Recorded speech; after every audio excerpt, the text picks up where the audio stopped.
Bismillahirrahmanirrahim. Assalamualaikum warahmatullahi wabarakatuh.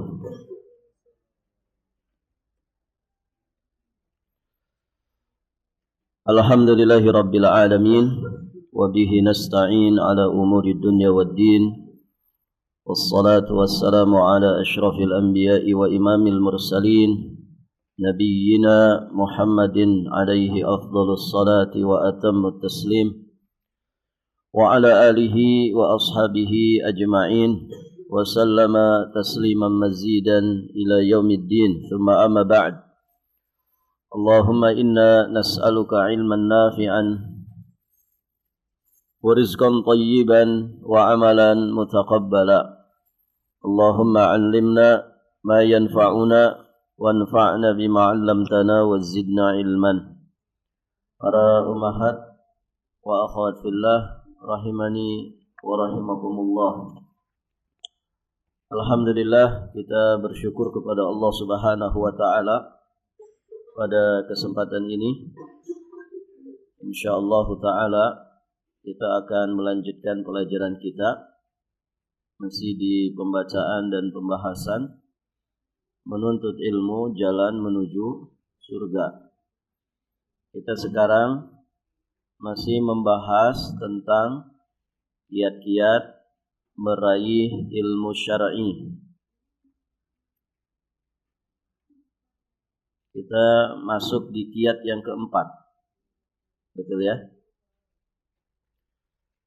Qala al-muallif rahimahullahu ta'ala, kiat yang keempat di antara kiat untuk meraih ilmu syar'i adalah menjauhkan diri dari dosa dan maksiat. Menjauhkan diri dari dosa dan maksiat dengan bertakwa kepada Allah Subhanahu wa taala. Jadi siapa yang ingin mendapatkan ilmu syar'i, maka jauhilah dosa dan maksiat. Ini merupakan sarana yang paling besar dalam memperoleh ilmu. Sebagaimana firman Allah Subhanahu wa taala di surat Al-Baqarah 282. Allah berfirman, "Wattaqullah wa yu'allimukumullah wallahu bikulli syai'in alim." Dan bertakwalah kepada Allah. Allah memberikan pengajaran kepadamu. Dan bertakwalah kalian kepada Allah, maka Allah akan menganugerahkan ilmu kepada kalian. Wallahu bikulli syai'in alim. Dan Allah Maha mengetahui segala sesuatu. Jelas ya? Di antara faidah ketakwaan itu menjadi wasilah orang itu mudah mendapatkan ilmu syar'i. Kemudian di ayat yang lainnya, surat Al-Anfal ayat yang ke-29. Allah Subhanahu wa taala berfirman, "Ya ayyuhalladzina amanu in tattaqullaha yaj'al lakum furqana wa yukaffir 'ankum sayyi'atikum wa yaghfir lakum wallahu dzul fadlil 'adzim." Wahai sekalian orang-orang yang beriman, in tattaqullah, jika kalian bertakwa kepada Allah, yaj'al lakum furqana, niscaya Dia akan memberikan al-furqan. Niscaya Allah akan memberikan al-furqan kepada kalian. Tidak hanya itu, wa yukaffir ankum sayyi'atikum, dan Allah akan menghapuskan segala kesalahan kalian. Wa yaghfir lakum, dan Allah akan mengampuni dosa-dosa kalian. Allah memiliki karunia yang besar. HP-nya matikan dulu, Bu.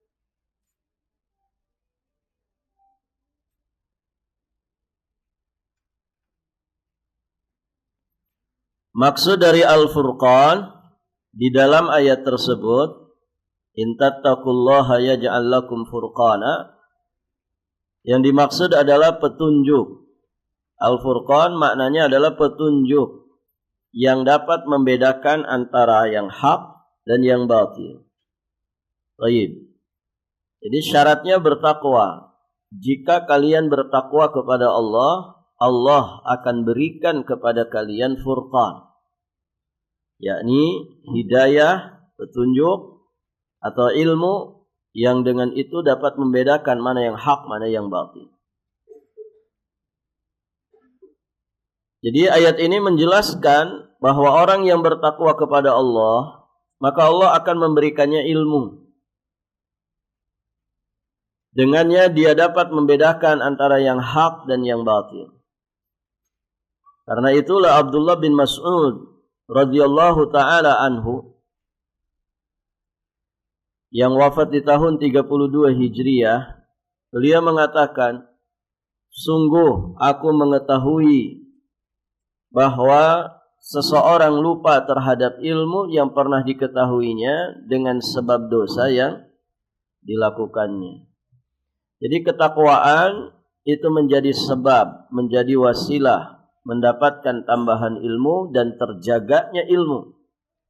Maka ketika orang melakukan kebalikannya, yakni durhaka dan maksiat, maka itu menjadi sebab ya hilangnya ilmu atau dilupakannya ilmu. Ibu pernah lupa hafalan? Pernah atau sering? Nah, asar Abdullah bin Mas'ud ini itu menjadi renungan bagi kita semua. Karena barakallahu fikum, salah satu sebab dilupakannya ilmu itu adalah karena dosa. Itu jadi muhasabah. Ustaz, padahal saya enggak pernah melakukan dosa. Masa iya? Dosa ke orang-orang terdekat bisa? Bisa. Bohongin suami kan gitu.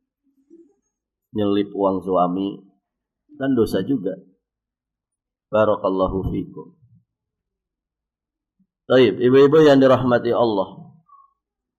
Imam Ibnul Qayyim Al-Jauziyah rahimahullahu ta'ala menjelaskan di dalam kitabnya Ad-Da'u wad-Dawa. Ad-Da' itu penyakit, wad-Dawa obat. Penyakit dan obatnya. Di dalam kitab itu beliau menyampaikan bahwa seseorang tidak mendapatkan ilmu disebabkan dosa dan maksiat yang dilakukannya. Jadi orang itu akan terhalang dari ilmu dengan dosa dan maksiat yang dilakukannya. Seseorang terhalang dari ilmu yang bermanfaat disebabkan banyak melakukan dosa dan maksiat. Maka seorang muslim dan muslimah harus menjauhi dosa-dosa besar. Apalagi dia seorang penuntut ilmu.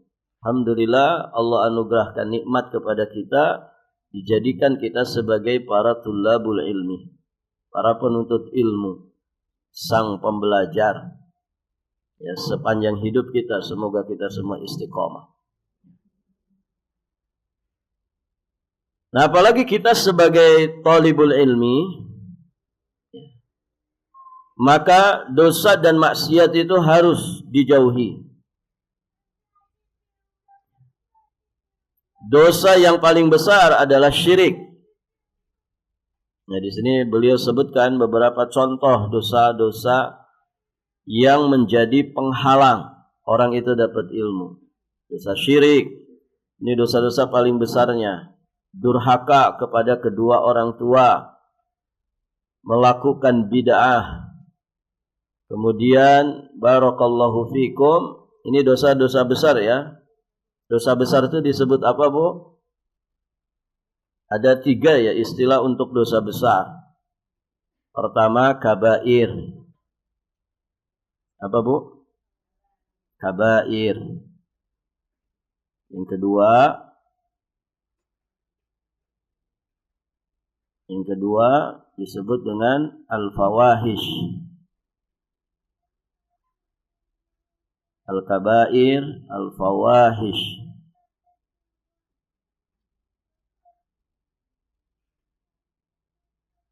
Yang ketiga, al-mubiqat.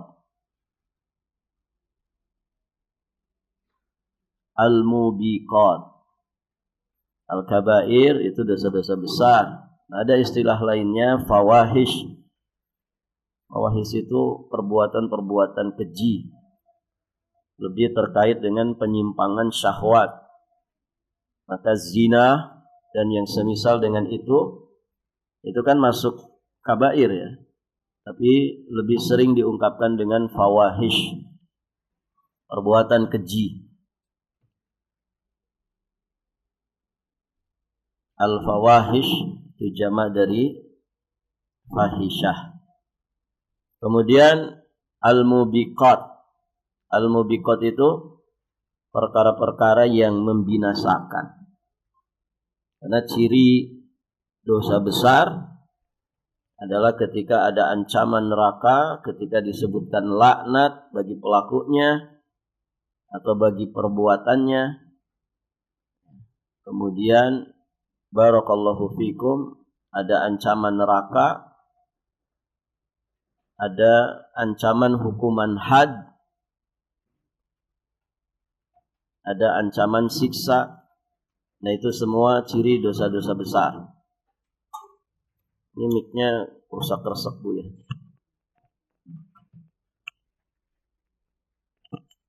Baik, kita lanjutkan.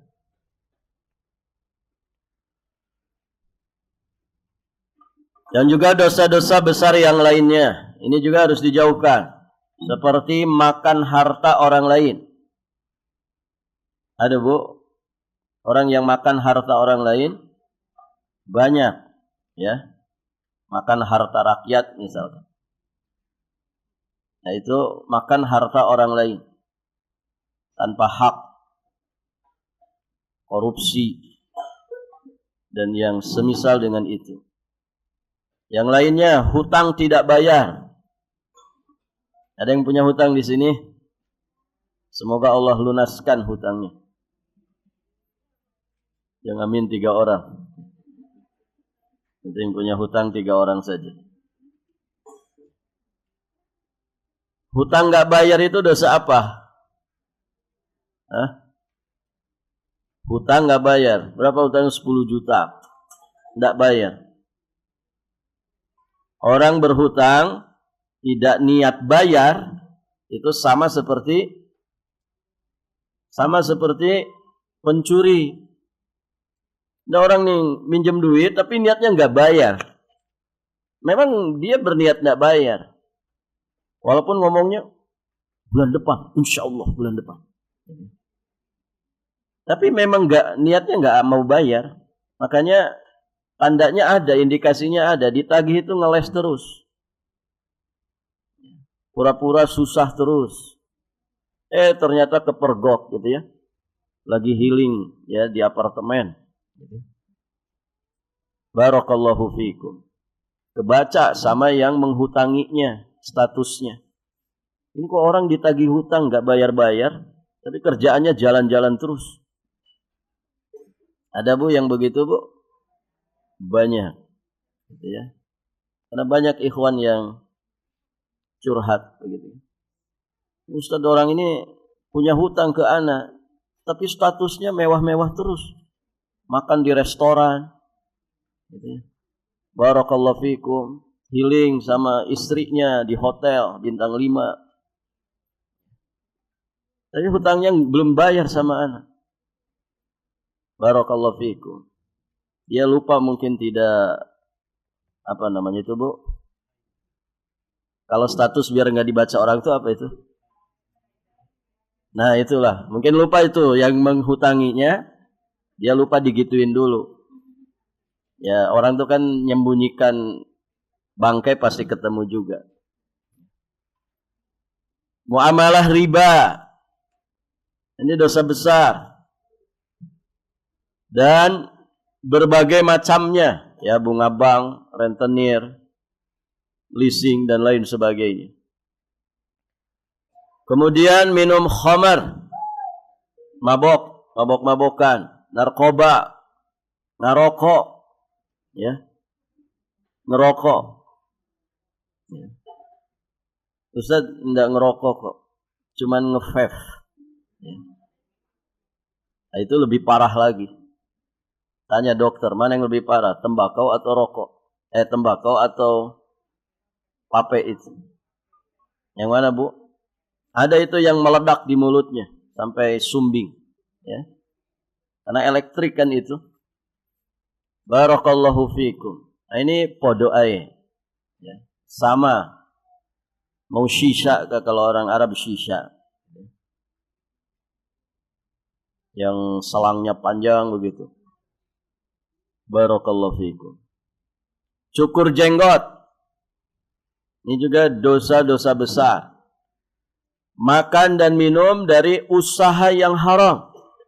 Nipu orang. Ya, usahanya haram. Baik, ibu-ibu yang dirahmati Allah. Isbal. Memanjangkan kain celana lebih dari mata kaki. Ini bagi laki-laki. Kalau perempuan isbal bagus. Kalau laki-laki tidak boleh isbal. Tabarruj. Ini wanita yang tidak pakai jilbab atau membuka aurat di hadapan laki-laki yang bukan mahramnya. Oh, ini banyak sekali wanita di sini. Tabarruj, bersolek, dandan menor, ya. Tapi untuk dilihat suami orang, dilihat laki-laki yang bukan mahramnya. Ya, giliran untuk suaminya, barakallahu fikum, ya. Dia kalau di depan orang kayak bidadari, kalau di depan suaminya kayak kunti. Barakallahu fikum. Durhaka kepada suami. Nauzubillah, ibu-ibu jangan durhaka ya sama suaminya. Jangan durhaka. Kasihan suami ibu itu. Namimah.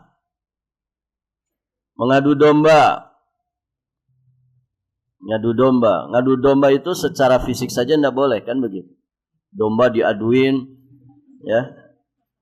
Nanti ada yang menang, ada yang kalah, dombanya kesakitan, bisa jadi mati.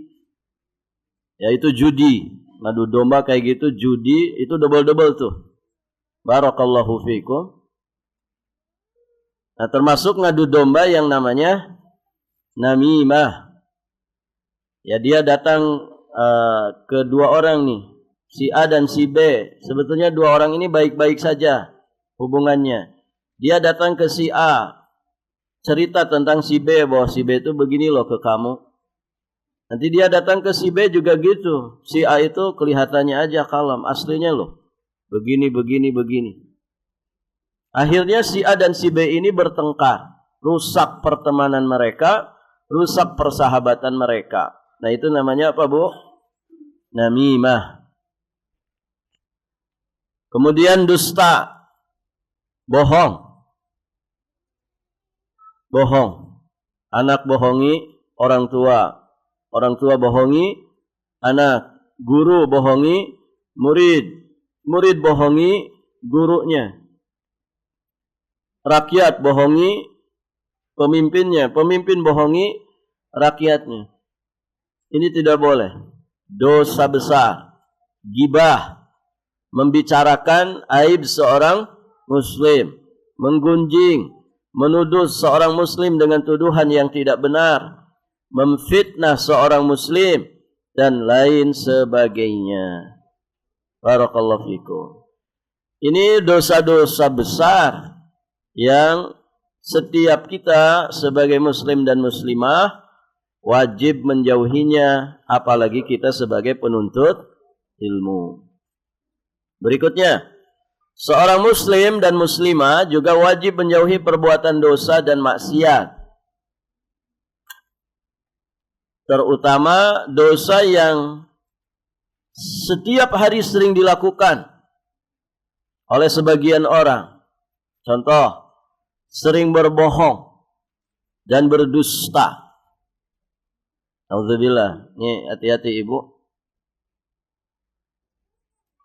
Ada juga orang tuh bohongnya itu dengan membawa nama orang. Datang ke seseorang, misalkan dia cerita, saya mau pinjam uang ke anti. Soalnya saya direkomendasikan sama Ustadz Abu Yaman. Ya. Misalkan. Ya. Ada Bu yang begitu. Dia nyatut-nyatut nama orang. Untuk apa? Untuk melancarkan aksinya. Jadi ada orang model begini. Baru kemarin kejadiannya. Ada orang model begitu, Bu. Dia bawa-bawa nama orang untuk kepentingan dirinya. Ngeri nih. Dan Ibu tahu rata-rata yang begitu siapa? Siapa, Bu? Emak-emak.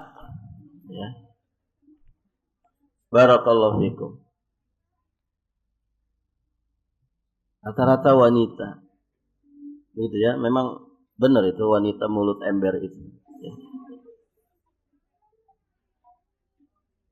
Dia ingin melancarkan sesuatu demi kepentingannya, bawa nama-nama orang. Nanti katanya orang kaya, Anda dapat rekomendasi dari fulan. Padahal tidak pernah itu. Jadi yang buruk siapa tuh? Yang dia bawa namanya kan begitu. Barakallahu fikum. Hati-hati. Sering berbohong dan berdusta. Ketika dinasehati kayak nggak merasa punya salah. Ya sudah kalau nggak mau. Gitu. Enteng banget jawabannya. Nah ada orang model-model begitu. Sering bohong, sering berdusta demi kepentingannya. Melihat gambar-gambar porno. Wanita telanjang, terbuka aurat, mendengarkan musik dan lagu setiap hari. Barakallahu fikum. Ini juga diperhatikan. Para tulabul ilmi tidak pantas ya melakukan itu. Muslim, muslimah semuanya. Bahkan setiap waktu mereka melakukannya melalui alat komunikasi, media cetak, elektronik yang ada seperti handphone, medsos, YouTube, televisi, komputer, dan lain sebagainya.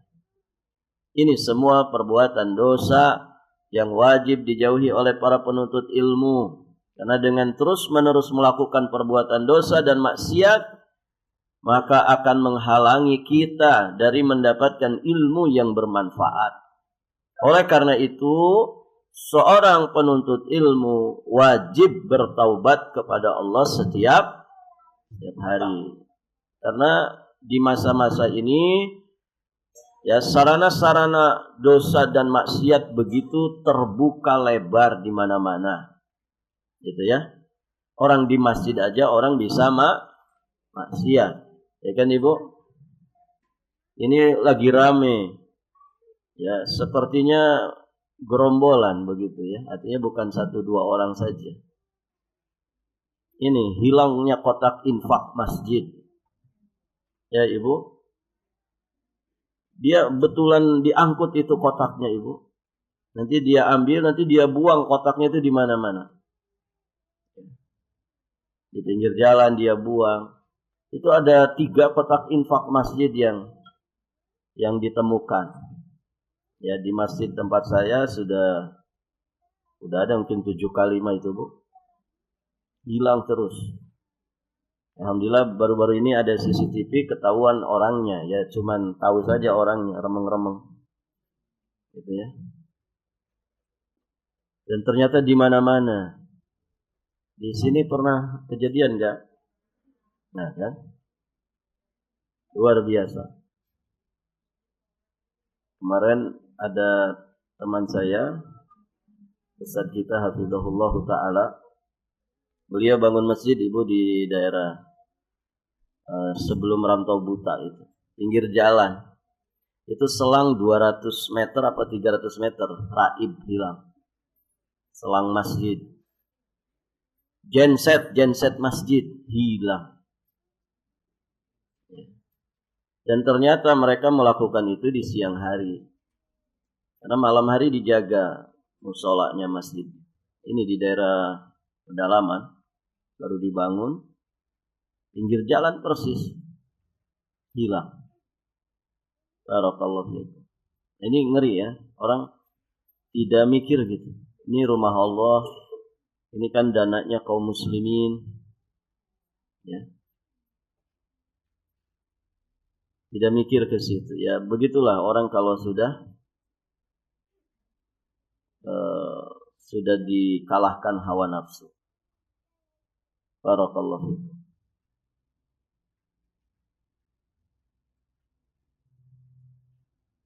Kemudian ibu-ibu yang dirahmati Allah, Imam Ibnu Qayyim Al-Jauziyah alaihi rahmatullah, beliau berkata, di antara hal yang sangat mengherankan bahwa ada seorang yang mudah menjaga dirinya dan berhati-hati dari makanan-makanan yang haram, dari berbuat zalim, zina, mencuri, minum khamar, melihat yang haram dan yang lainnya. Namun ternyata dia sangat sulit untuk menahan gerak lisannya, sehingga Anda dapat melihat seseorang yang dianggap faham agama, zuhud, banyak ibadah, dia bicara dengan kata-kata yang tanpa sadar ternyata dapat mendatangkan murka Allah Azza wa Jalla. Yang dengan satu kalimat darinya dia dimasukkan ke dalam neraka yang dalamnya lebih jauh daripada jarak antara timur dan barat. Ini kalamnya Imam Ibnu Qayyim di kitab Ad-Da'u wad-Dawa. Dan apa yang dikatakan oleh Imam Ibnu Qayyim ini selaras dengan sabda Nabi, riwayat Imam Bukhari dan Imam Muslim dari jalan sahabat Abu Hurairah radhiyallahu taala anhu.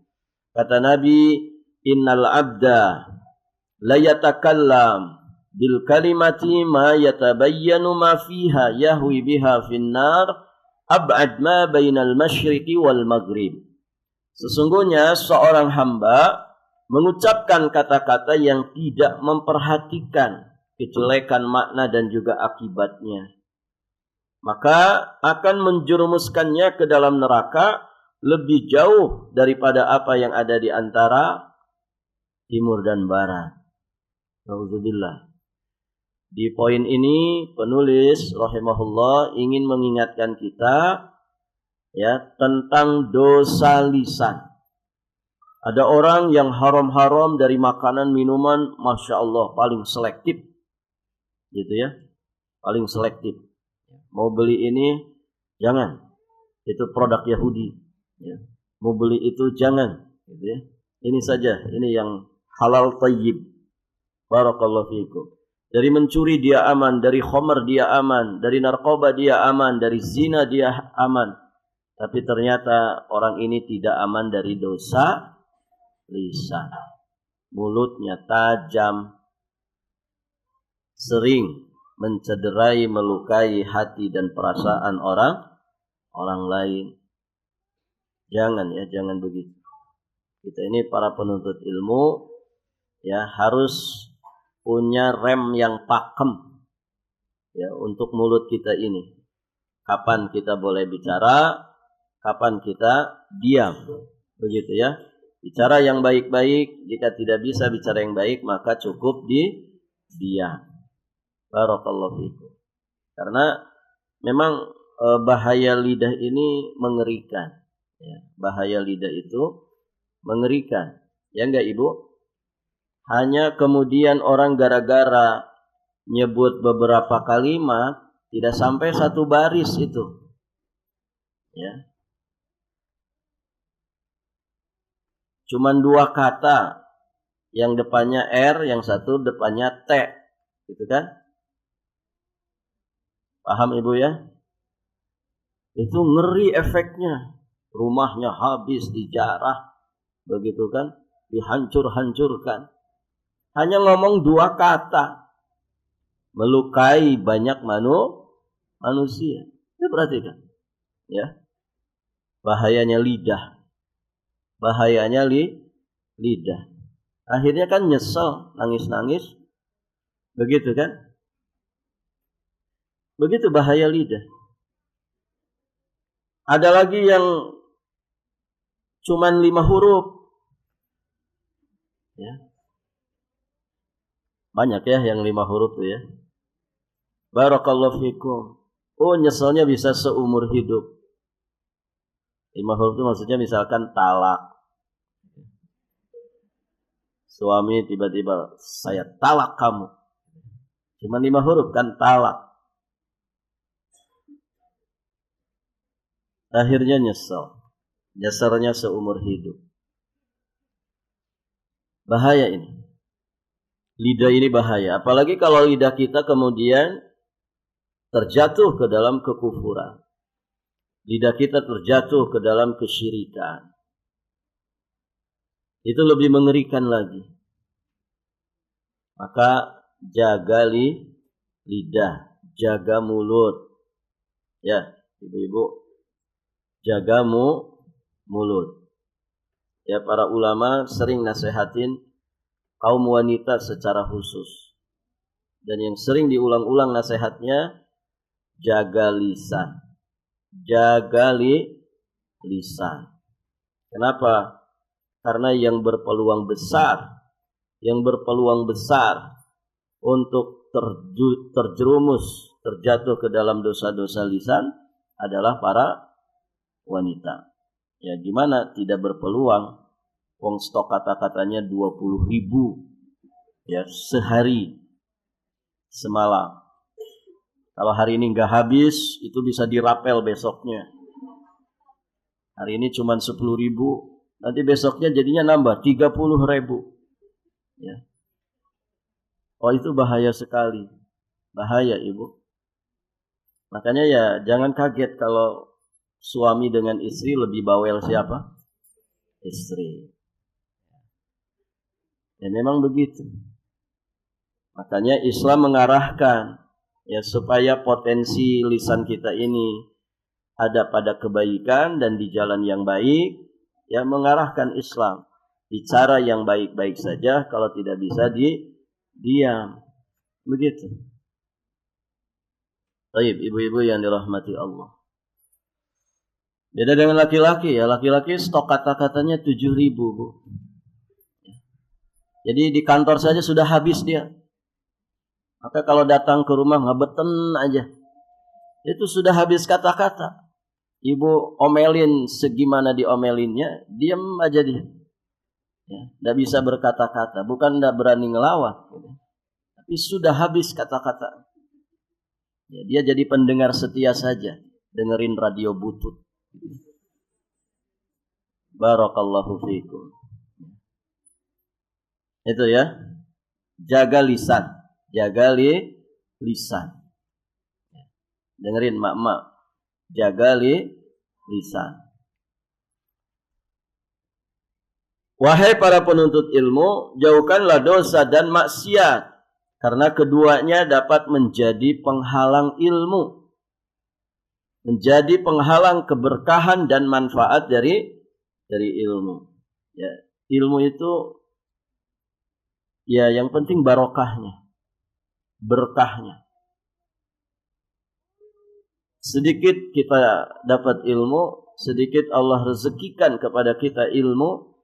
Namun ketika Allah menghendaki keberkahan ilmu kita, Masya Allah. Begitu ya. Maka ilmu itu menjadi kebaikan yang begitu besar.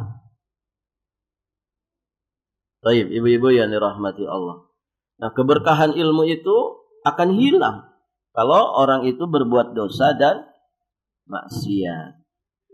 Imam Asy-Syafi'i alaihi rahmatullah. Beliau adalah seorang ulama yang cerdas. Ya, terkenal kecerdasan Imam Syafi'i. Beliau hafal Quran pada saat di bawah umur 10 tahun. Di usia remaja beliau sudah hafal kitab gurunya, yakni Al-Muwatta, ya Muwatta Imam Malik. Ternyata ibu, sedemikian cerdasnya, sedemikian hebatnya beliau dalam menghafal, ternyata beliau masih mengeluhkan jeleknya hafalan beliau kepada Imam Waqi, ya salah satu di antara guru beliau. Imam Waqi bin Jarrah yang wafat di tahun 197 Hijriah. Bagaimana kemudian Imam Asy-Syafi'i mengadukan kepada gurunya Imam Waqi, syakautu ila Waqi'in su'a hifdzi. Aku mengadu kepada Waqi tentang jeleknya hafalanku.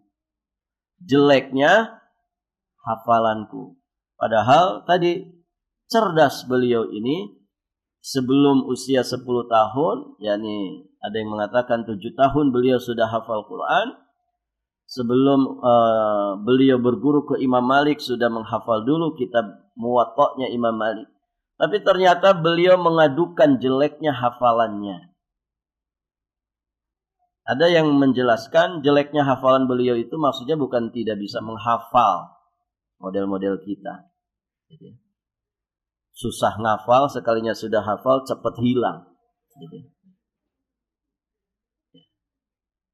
Nah, beliau ini dikatakan su'a hifdzi di sini, beliau tidak bisa murojaah hafalannya dengan sangat lancar, dengan sangat cepat. Tetap hafal, tapi ketika murojaah kok tidak bisa secepat sebelumnya. Itu perubahan sedikit saja pada diri beliau, beliau menyadari itu. Wah, ini jelek hafalanku. Ya. Ya, hafalan kita sama hafalan Imam Syafi'i itu bedanya kayak apa, Bu? Kayak langit dan sumur, gitu. Jauh banget. Makanya Imam Syafi'i itu kalau baca kitab, yang bawahnya ditutup. Beliau buka yang akan dibaca saja. Kenapa? Khawatir ada hal-hal yang penting ikut terhafal.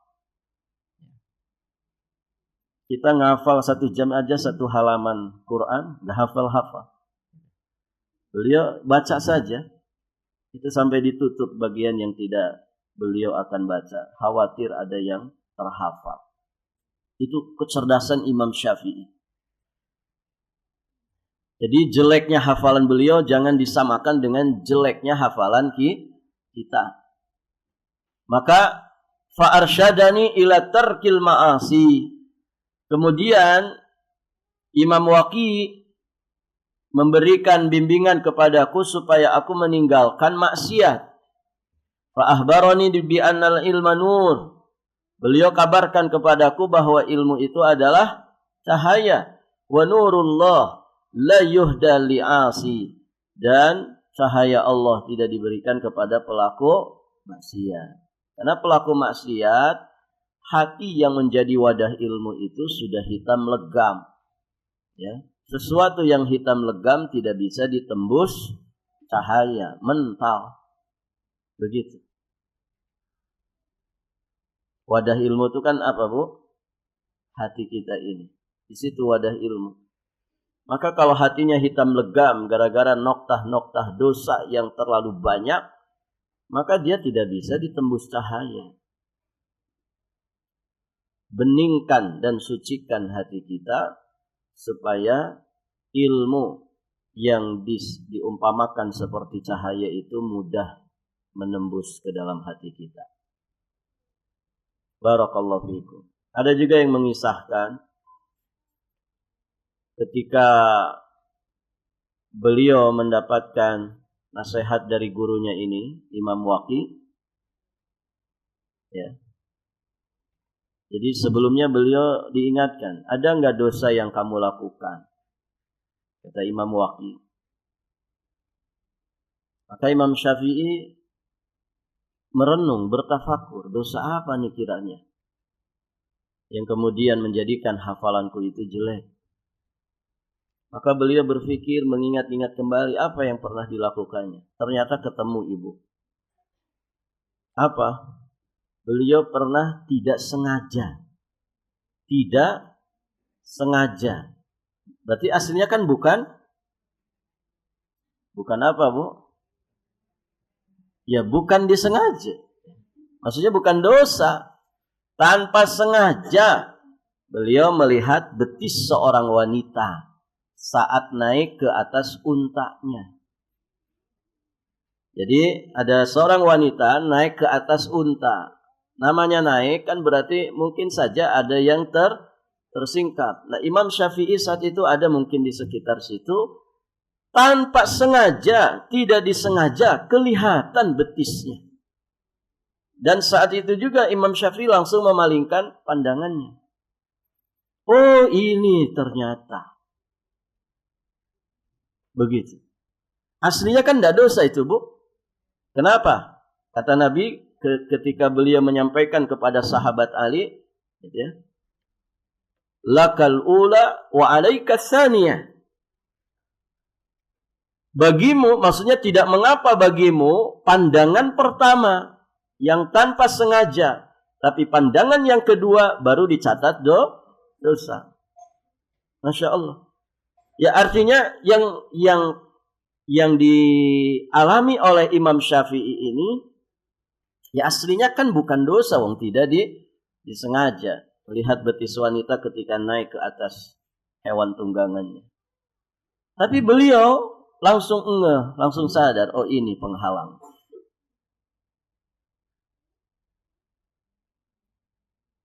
Kebayang di masa ini Ibu, tanpa sengajanya banyak gitu.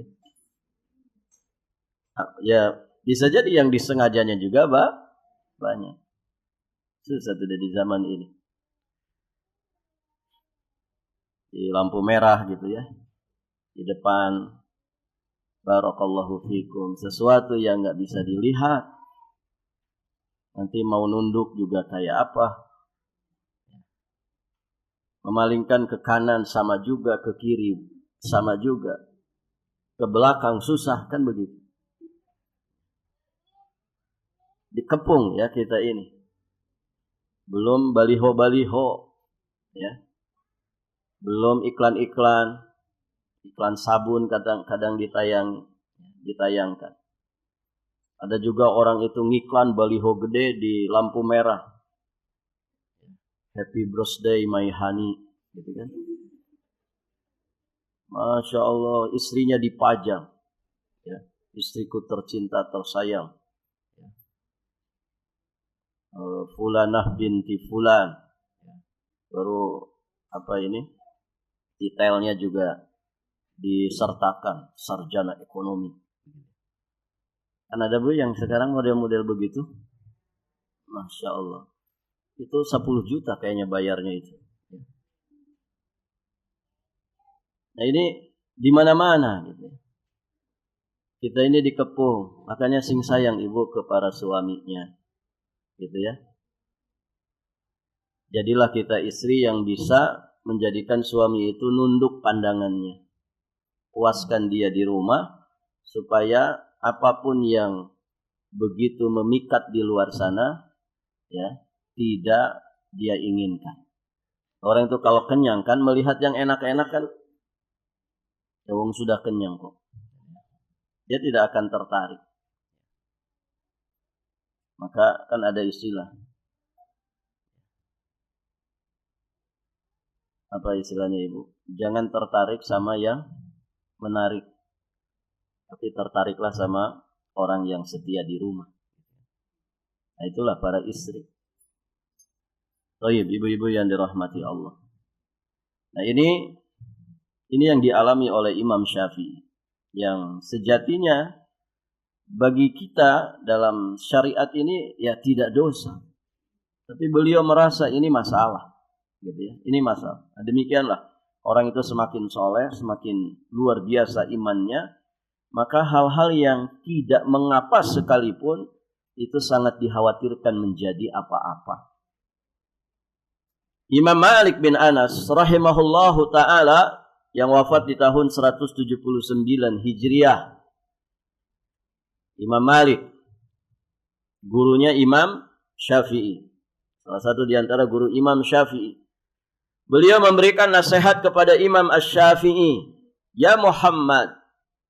Nama Imam Syafi'i adalah Muhammad bin Idris. Ya Muhammad, inni arallaha qad alqa ala qalbika nuran fala tudfi'uhu bidzalamil ma'siyah.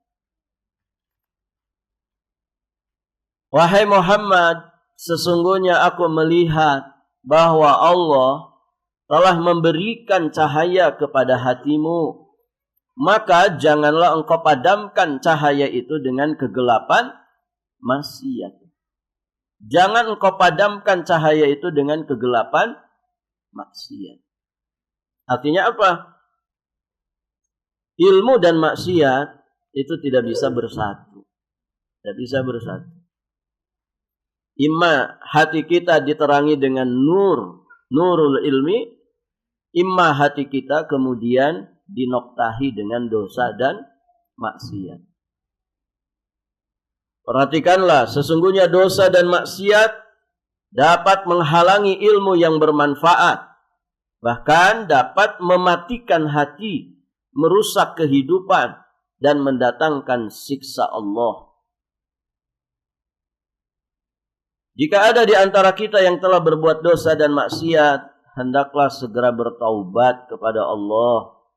Karena semua makhluk diperintahkan untuk bertaubat, hingga para nabi dan rasul pun mereka selalu bertaubat kepada Allah Subhanahu wa taala. Kita tidak boleh berputus asa dari rahmat Allah, karena Allah itu Maha Pengampun lagi Maha Penyayang. Imam Ibnul Mubarak rahimahullahu taala yang wafat di tahun 181 Hijriah, beliau mengatakan dalam bait syairnya, ra'aitu dzunuba tumitul quluba wa qad yurithu dzulla idmanuha wa tarku dzunubi hayatul qulubi wa khairun li nafsika isyanuha wa hal afsada ad-dina illa al-muluku wa ahbaru su'in wa ruhbanuha. Sungguh aku melihat dosa-dosa telah mematikan hati, dan terus melakukan dosa akan mewariskan kehinaan. Meninggalkan dosa adalah kehidupan bagi hati, dan sangat baik bagi dirimu untuk meninggalkannya. Tidak ada yang merusak agama melainkan raja-raja, ulama su, dan para ahli ibadah yang tidak berilmu. Barakallahu fiikum. Ibu-ibu yang dirahmati Allah, itu ya. Jadi jauhi dosa dan maksiat, karena dia penghalang kita dapat ilmu. Makanya ibu, kalau kita menghafal kok susah masuk gitu ya. Maksudnya tidak hafal, di luar kepala terus gitu ya. Tidak pernah masuk ke dalam kepala gitu ya. Baik, ibu yang dirahmati Allah, maka salah satu solusinya istighfar. Ustaz itu kalau ceramah saya nggak paham Ustaz. Gimana ya? Nggak paham. Istighfar. Ibu belajar nahwu, aduh mumet terus. Ini gimana? Kok nggak ngeklik terus ini? Nah, istighfar.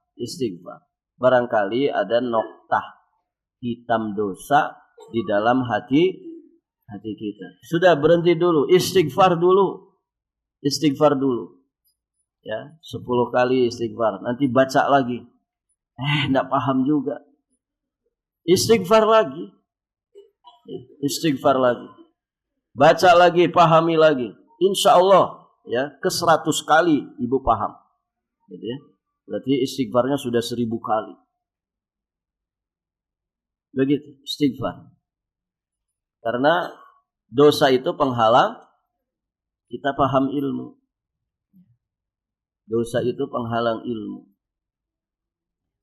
Maka taubat kepada Allah Subhanahu wa ta'ala. Ibu, bisa jadikan banyak dosa yang tidak kerasa, kan begitu ya? Banyak dosa yang tidak kerasa karena minimnya kita dalam ilmu, miskinnya kita dalam ilmu, tipisnya iman kita. Mungkin banyak dosa tidak kerasa. Bahkan saking jahilnya orang, dosa besar saja tidak kerasa. Ya kan Ibu? Ada nggak orang tidak sholat puluhan tahun, anteng-anteng aja hidupnya?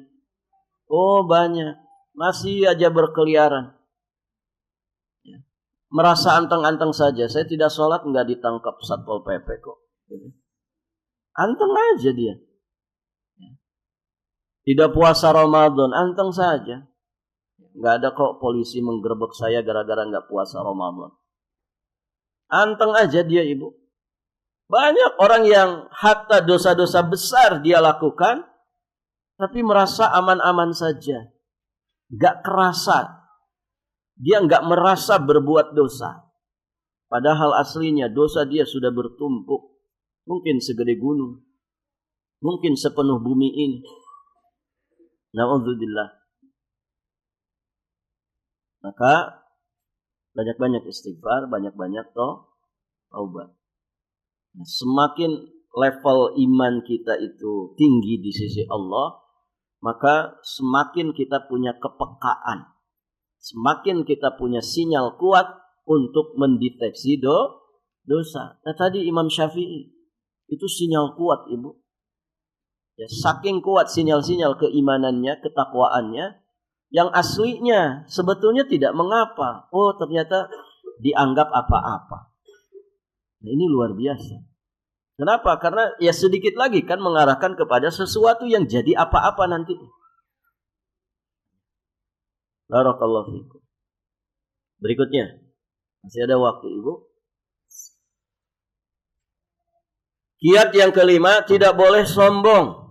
Tidak boleh malu dalam menuntut ilmu. Orang sombong, orang malu, itu tidak akan dapat ilmu. Ketahuilah bahwa sombong dan malu menyebabkan pelakunya tidak akan mendapatkan ilmu selama kedua sifat itu masih ada di dalam dirinya. Ummul Mukminin Ibunda Aisyah yang wafat di tahun 58 Hijriah radhiyallahu taala anha wa ardhaha pernah berkata tentang sifat wanita Ansor. Siapa wanita Ansor itu? Siapa, Bu? Para sahabiat yang ada di Madinah. Ansor itu kan kaum penolong yang menolong para muhajirin dari kota Mekah. Ni'man nisa'u nisa'ul ansar. Sebaik-baik wanita adalah wanita Ansar. Kenapa? Lam yamna'hunnal haya'u an yatafaqahna fid din. Rasa malu tidak menghalangi mereka untuk memperdalam ilmu agama. Nah, di antara contohnya, wanita Ansar selalu bertanya kepada Nabi Sallallahu Alaihi Wasallam jika ada permasalahan agama yang masih rumit bagi mereka. Rasa malu tidak menghalangi mereka demi menimba ilmu yang bermanfaat. Nah, ada kisahnya, yakni diceritakan oleh Ummu Sulaim radhiyallahu taala anha. Beliau pernah bertanya kepada Rasulullah, "Ya Rasulullah, sesungguhnya Allah tidak malu terhadap kebenaran. Apakah seorang wanita itu wajib mandi apabila dia mimpi, maksudnya mimpi basah, mimpi hubungan badan? Apakah wanita kalau mimpi basah juga wajib mandi?" Kata Nabi sallallahu alaihi wasallam, beliau menjawab, idza wajadatil ma. Ya, apabila dia melihat air. Air di situ maksudnya apa? Air mani. Ya. Seorang wanita wajib mandi apabila dia mimpi berjima dan keluar air maninya. Yakni dia dapati air mani setelah terbangun dari tidurnya. Bisa dipahami, Ibu? Nah, ini kan hal-hal yang barakallahu fikum, mungkin sebagian orang menganggapnya tabu. Ya. Ini ditanyakan oleh wanita Ansar sehingga mereka dipuji, gitu ya. Mereka tidak malu bertanya tentang ilmu. Dan ini kan harus dipahami oleh para wanita. Demikian ibu-ibu yang dirahmati Allah. Imam Mujahid bin Jabr yang wafat di tahun 104 Hijriah, beliau mengatakan, la yata'allamul ilma mustahyin wala mustakbir. Tidak akan dapat ilmu orang yang malu dan orang yang sombong. Maka wahai para penuntut ilmu, jangan malu untuk belajar. Lihat bagaimana Nabi Musa meninggalkan dulu sementara waktu dakwahnya. Untuk apa? Untuk menimba ilmu kepada Nabi Khidir alaihi salam. Lihat bagaimana Umar ibnul Khattab bertanya kepada Abu Hurairah. Dan lihat juga bagaimana Abu Musa al-Ash'ari bertanya kepada Abdullah bin Mas'ud. Dan masih banyak lagi contoh-contoh yang lainnya. Para sahabat ya belajar kepada Ibunda Aisyah ya terkait dengan hal-hal yang tidak mereka ketahui tentang keseharian Nabi di dalam rumahnya. Banyak sekali contoh-contoh itu. Ya, rasa malu tidak menghalangi mereka untuk belajar. Dan juga mereka tidak sombong. Tidak sombong. Ya, kalau orang sombong ya selama-lamanya nggak dapat ilmu. Orang sombong, ya, tidak mau belajar. Belajar di mana? Di situ. Bukan level saya. Siapa yang ngisinya? Fulan. Apalagi yang ngisi itu. Sombong, gitu ya. Di Balikpapan ini sudah nggak ada ustadz level saya, gitu ya. Gitu ya. Saya belajarnya langsung ke kibarul ulama misalkan, gitu ya. Padahal baca Quran saja masih pelatak letot, gitu kan.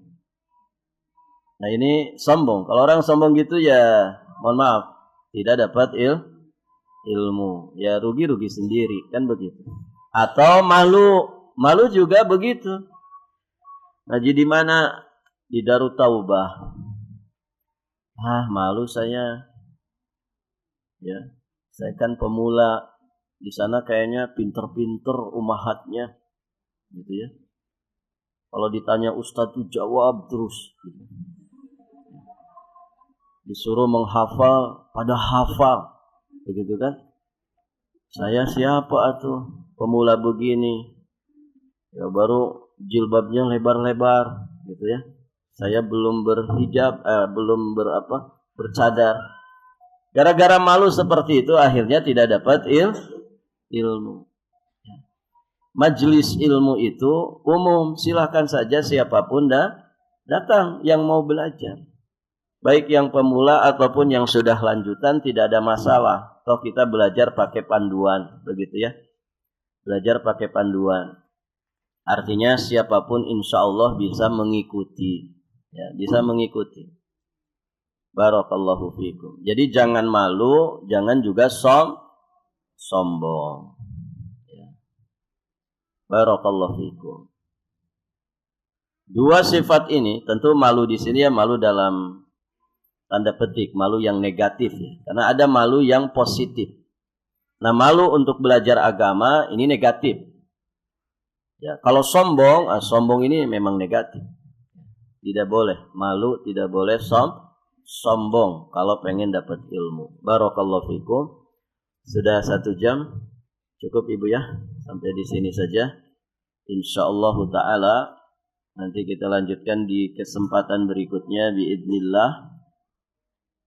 Selasa depan masih ini pelajarannya. Baik. Insyaallah nanti kita lanjutkan di kiat yang ke-6. Ini pelajaran penting nih. Nanti buat pekan depan ya. Di kiat yang ke-6 mendengarkan baik-baik pelajaran yang disampaikan ustadz, kiai, guru, syekh ya. Kemudian diam ketika pelajaran disampaikan ya. Dan kiat-kiat yang lainnya berusaha memahami apa yang disampaikan. Ini penting semua untuk kita pahami, untuk kita pelajari. Supaya ilmu itu mudah kita dapatkan dan yang lebih penting dari itu bisa menjadi keberkahan bagi kita semua. Baik Ibu, sampai di sini. Subhanakallahumma bihamdika asyhadu an la ilaha illa anta astaghfiruka wa atubu ilaik. Assalamualaikum warahmatullahi wabarakatuh.